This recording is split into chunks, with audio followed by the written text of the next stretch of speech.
আমাদের প্রত্যেকটি দিনকে সমানভাবে গুরুত্ব দেওয়া উচিত। বন্ধুরা, এই অসাধারণ প্রসঙ্গটাকে কেন্দ্র করে আজকে আমি আপনাদের এক যুবক এবং তার এক গুরুর সুন্দর একটি গল্প শোনাবো। চ্যানেলে নতুন হলে সাবস্ক্রাইব করতে ভুলবেন না এবং অবশ্যই গল্পটি ভালো লাগলে একটা লাইক আশা করব। সঙ্গে থাকুন ভিডিও শেষ পর্যন্ত।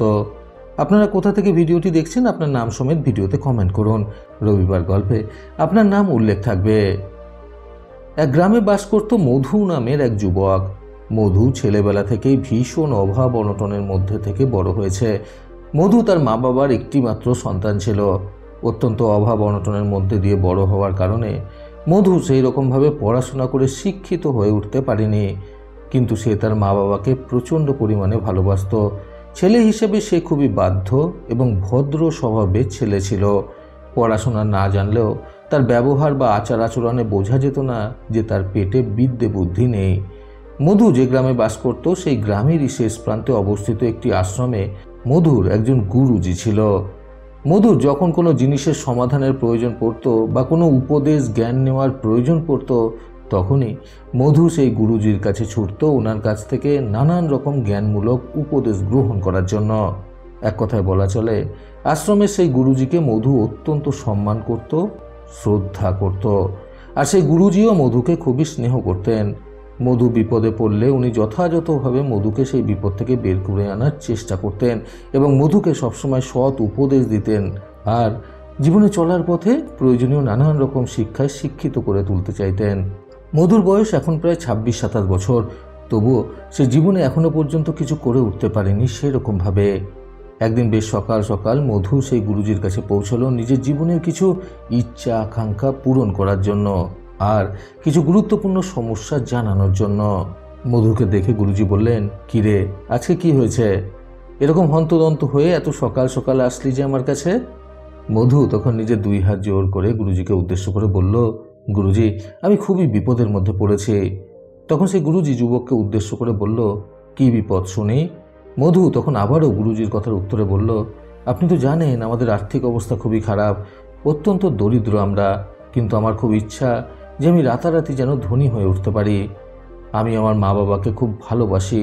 আমি এটাও চাই যে আমার মা বাবার জন্য যেন আমি কিছু করতে পারি, ওনারা যেন আমার জন্য গর্ববোধ করেন। সেই জন্য দয়া করে আপনি আমাকে এমন কিছু করে দিন যাতে আমি রাতারাতি ধনী হয়ে উঠতে পারি। এই কথা শুনে সেই গুরুজি মধুকে সেখান থেকে বেশ কিছুটা দূরে এক সমুদ্রের পাড়ে নিয়ে গেলেন। সেখানে সমুদ্রের পাড়ে অজস্র ছোট বড় কালো কালো পাথর রাখা ছিল। সেই পাথরগুলোকে দেখিয়ে গুরুজি মধুকে উদ্দেশ্য করে বললেন, এই পাথরগুলি প্রত্যেকটি ঠান্ডা, কিন্তু এই অজস্র পাথরগুলির মধ্যেও একটি ছোট মতো গরম পাথর রয়েছে। তোমাকে সেই পাথরটা এই অজস্র ঠান্ডা পাথরের মধ্যে থেকে খুঁজে বার করতে হবে। আর যদি তুমি সেটা করতে পারো তাহলে তুমি তোমার ইচ্ছে সহজেই পূরণ করতে পারবে, অর্থাৎ সেই পাথরটির দ্বারা তুমি রাতারাতি ধনী হয়ে উঠতে পারবে। এই কথা শুনে মধুর চোখ দুটো আনন্দে জ্বলজ্বল করে উঠল, নিজের স্বপ্ন পূরণ করার আনন্দে। সে ভাবল সে হয়তো রাতারাতি ধনী হয়ে ওঠার মূল মন্ত্র পেয়ে গেছে। এই কথা বলার পর গুরুজি আরও বললেন, তুমি তাহলে তোমার কাজ শুরু করে দাও, অর্থাৎ এই অজস্র ঠান্ডা পাথরের মধ্যে থেকে আমার বলা সেই গরম পাথরটি খুঁজে বার করো এবং ততক্ষণ পর্যন্ত থেমো না যতক্ষণ পর্যন্ত না তুমি সেই গরম পাথরটা খুঁজে পাচ্ছ। আমি বরং চলি, তুমি সেই পাথরটা খুঁজে পেলে পাথরটা আমার কাছে নিয়ে এসো। মধু গুরুজির কথা সম্মতি জানিয়ে নিজের কাজ করা শুরু করলো এবং গুরুজি সেখান থেকে আশ্রমের উদ্দেশ্যে ফিরে আসলেন। সেই ঠান্ডা পাথরগুলোকে হাত দিয়ে ঠান্ডা অনুভব করে সে সমুদ্রের জলের মধ্যে ফেলে দিচ্ছিল যাতে তার গরম পাথরটা চিনতে ভুল না হয়। এইভাবে একটা একটা করে পাথর পরীক্ষা করে দেখতে দেখতে 4 থেকে 5 ঘন্টা কেটে গেল, কিন্তু তখনও সে গুরুজির বলে দেওয়া সেই গরম পাথরটা খুঁজে পেল না। এইভাবে গোটা একটা দিন কেটে গেল, কিন্তু মধু কোনোভাবেই সেই গরম পাথরটা খুঁজে পাওয়ার আশাটা ছাড়তে পারল না। কাজেই সে অনবরত নিজের কাজ চালিয়ে গেল। এইভাবে 2 দিন 3টে দিন কেটে গেল। কিছু না খেয়ে দিয়ে এক নাগারে মধু গরম পাথরটা খোঁজার কাজ চালিয়ে গেল, শুধুমাত্র রাতারাতি ধনী হওয়ার আশায়। এইভাবে গোটা একটা সপ্তাহ কেটে যাওয়ার পরও যখন গরম পাথরটা মধু কোনোভাবেই খুঁজে পাচ্ছিল না, তখন সে প্রচণ্ড বিরক্ত হয়ে পড়ল এই কাজটার প্রতি। কিন্তু সে হাল ছাড়ল না, সে বরং কাজের কায়দাটা একটু বদলে ফেলল। প্রথমে মধু যেরকম একটা একটা করে পাথর হাতে নিয়ে সেগুলোকে ভালোভাবে অনুভব করে এবং ঠান্ডা না গরম পরীক্ষা করে জলে ফেলছিল, পরবর্তীতে সেটা না করে সে একটা একটা করে পাথর হাতে নিয়ে সেটাকে বিনা পরীক্ষা নিরীক্ষা করেই কোনো ক্রমে তীব্র গতিতে জলের মধ্যে ফেলে দিতে লাগলো।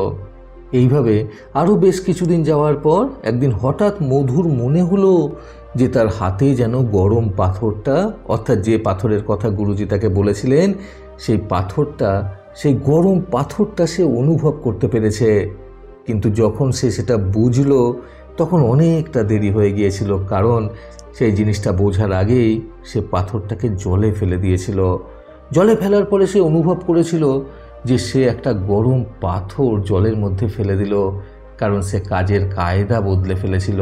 অর্থাৎ এক নাগারে পাথর খুঁজতে খুঁজতে বিরক্ত হয়ে যাওয়ার পরবর্তীতে পাথরগুলো বিনা পরীক্ষা করেই সে জলে ফেলতে শুরু করেছিল। কিন্তু পাথরটা জলে ফেলে দেওয়ার পর বুঝে আর কোনো লাভ ছিল না, কারণ সেই অফুরন্ত সমুদ্রের মধ্যে থেকে মধুর আগে ফেলে দেওয়া অজস্র পাথরের মধ্যে আবারও সেই গরম পাথরটা খুঁজে পাওয়াটা কখনোই সম্ভব ছিল না। এটা ছিল প্রায় অসম্ভব। সেই কারণেই মধু পাথরটাকে জলে ফেলে দেওয়ার পর সে বুঝতে পারল যে কি ভুলটাই না সে আসলে করলো। তারপর মধু খুবই হতাশ হয়ে আবার গুরুজির কাছে ওনার আশ্রমে ফিরে গেল। সেখানে গিয়ে মধু গুরুজিকে খুবই হতাশ হয়ে সমস্ত ঘটনাটা বিস্তারিতভাবে জানালো।